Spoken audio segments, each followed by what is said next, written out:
Anak-anak bisa bermimpi menjadi seperti Cristiano Ronaldo. Tapi ketika mereka bercita-cita menjadi Lionel Messi, maka itu mustahil, kata penulis Bruno Alves dalam situs This Football Times. Tanpa sedikit pun meremehkan atau merendahkan kemampuan spektakuler Cristiano Ronaldo, Messi berada pada dimensi lain. Dia adalah bakat alami yang jarang sekali dimiliki oleh insan di bumi.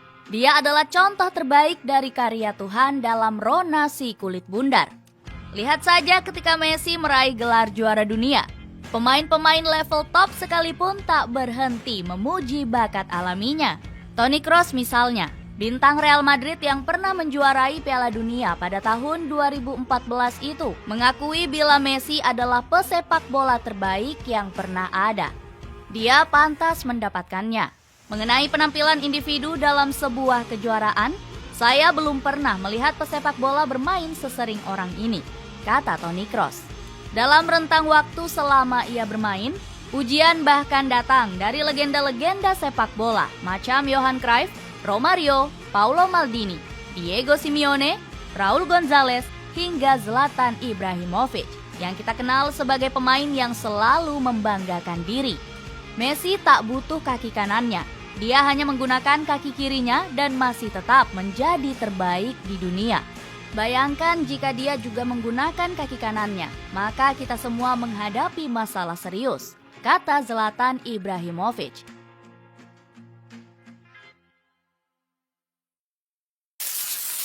Dari pinggir lapangan jadi pusat perhatian. Neneknya adalah orang pertama yang percaya dan yakin bahwa Lionel Messi akan menjadi seorang pesepak bola hebat. Mendiang yang sampai saat ini masih diingat sebagai sosok terbaik oleh Lionel Messi itu terus meyakinkan pelatih muda tim lokal di dekat rumahnya untuk segera memainkannya. Namun permintaan itu selalu ditolak. Meski begitu, neneknya tak pernah patah arang. Dia selalu rutin mengantar Messi dan berharap cucu kesayangannya itu akan bermain dan mengejutkan semua. Messi adalah seorang anak yang pendiam dan sangat pemalu. Dia hampir-hampir tidak diberi kesempatan oleh pelatih ketika itu karena tidak menunjukkan tanda-tanda pemain yang ingin menang. Hingga pada akhirnya, dalam sebuah kesempatan, Messi yang sehari-harinya terus duduk di pinggir lapangan mendapati bahwa dirinya mulai mendapat kepercayaan dari sang pelatih. Itu terjadi karena terdapat pemain yang cedera dan tidak ada lagi pemain lain yang menggantikannya selain Lionel Messi. Maka terpaksalah La Pulga dimainkan. Ketika melihat Messi dengan tubuh mungil dan tampak tidak lebih kuat dari yang lain, pelatih dibuat sangat terkejut olehnya. Mirip seperti video yang selama ini beredar di dunia maya, Messi terus menggiring bola tanpa pernah lelah. Kaki-kaki lincahnya terus menggocek dan melewati pemain yang lebih tua dan besar darinya. Dari situ, dia mulai rutin mendapat kesempatan bermain. Messi adalah seseorang yang bisa mengubah air menjadi anggur. Dia adalah bakat alam yang bisa mengubah botol menjadi bola untuk dimainkan. Setidaknya itulah yang dikatakan oleh mantan rekan setimnya di Newell's Old Boys semasa kecil dulu. Saat dia tidak punya bola, dia biasa bermain dengan botol. Ketika resmi dididik oleh FC Barcelona, apa yang ditampilkan Messi pun sama. Dia memulai segalanya dari pinggir lapangan untuk kemudian jadi pusat perhatian. Gerard Pique dan Cesc Fabregas punya pengalaman menarik ketika bermain dengan Messi semasa muda. Dalam catatan Guillem Balague di situs BR Football pada 2014 silam, Gerard Pique menyebut bila Messi adalah anak yang sangat pemalu. Bahkan bintang yang baru saja pensiun itu mengatakan kalau Messi lebih terlihat seperti anak bisu. Tak ada sepatah kata pun yang keluar dari mulutnya. Kami mengira dia bisu. Dia pendek, dia hampir tidak mengucapkan sepatah kata pun. Dan tidak ada yang bisa membayangkan apa yang akan terjadi, kata Pique. Senada dengan Pique, Fabregas juga punya penilaian yang sama.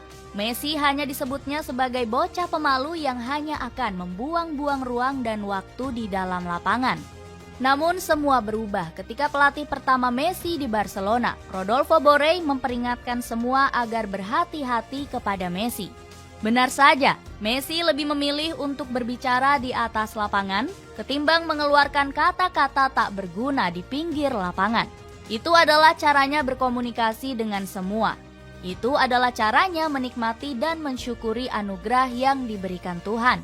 Messi benar-benar memanfaatkan kehebatan bermain sepak bolanya untuk memberitahu dunia bahwa Tuhan telah menciptakan permainan seindah dan seistimewa sepak bola.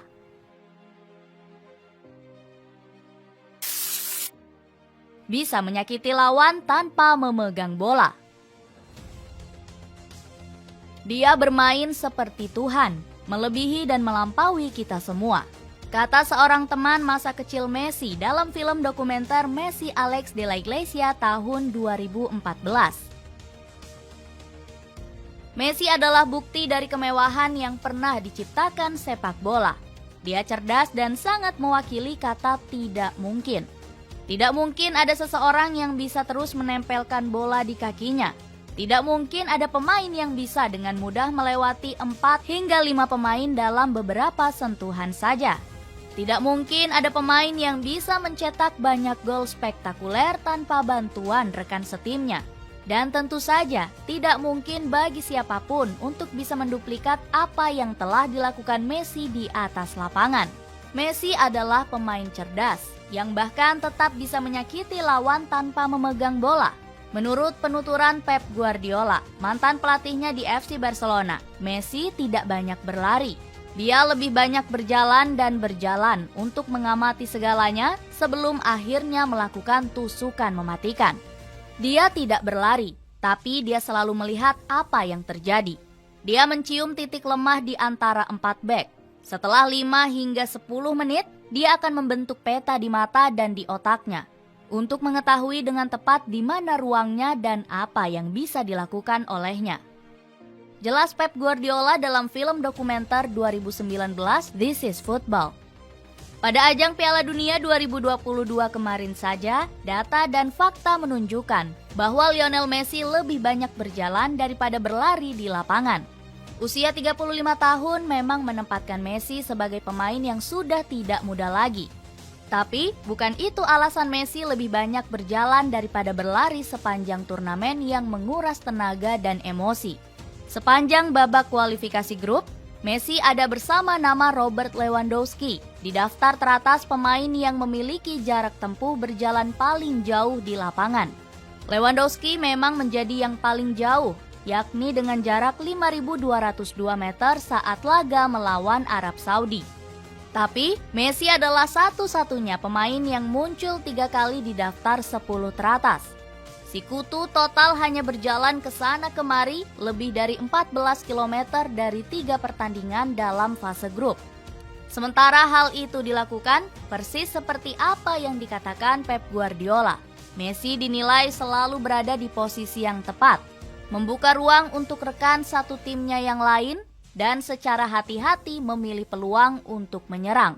Dengan terhentinya Polandia di babak 16 besar, Messi pun kukuh sebagai pemain yang paling banyak berjalan di lapangan sepanjang gelaran Piala Dunia. Tercatat hingga laga final, Messi berjalan di lapangan sejauh 30,61 km. Dia menggunakan 57,64% waktunya berada di lapangan hanya untuk berjalan kaki. Selain punya catatan tertinggi dalam daftar pemain yang sering berjalan di atas lapangan, Messi juga tercatat sebagai pemain dengan daya jelajah terjauh dalam daftar yang mengecualikan pemain gelandang. Sepanjang Piala Dunia 2022, Lionel Messi menjelajah lapangan sejauh total 53,11 km. Dengan bakat alami, kecerdasan, dan dukungan semesta, Lionel Messi sukses berjalan dari pinggir lapangan untuk menjadi pusat perhatian. Sosoknya adalah gambaran dari apa yang kita sebut sebagai dewa sepak bola.